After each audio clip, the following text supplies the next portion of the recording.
মধু অনেক ক্ষেত্রেই দেখা যায় যে বাচ্চা জন্মের সাথে সাথেই বাচ্চার নানা নানি দাদা দাদি বা অন্যান্য আত্মীয় স্বজনরা বাচ্চার মুখে মধু দেওয়ার চেষ্টা করে।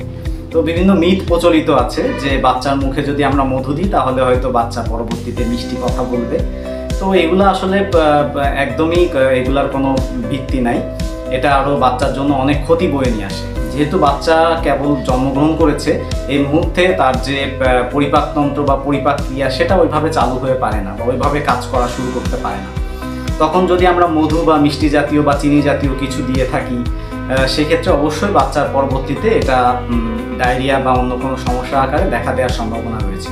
তো আমরা আমার পরামর্শ থাকবে অবশ্যই আমরা বাচ্চা জন্ম হওয়ার পর থেকে মধু বা এই ধরনের কোনো জিনিস দেওয়া থেকে অবশ্যই আমরা সকলে বিরত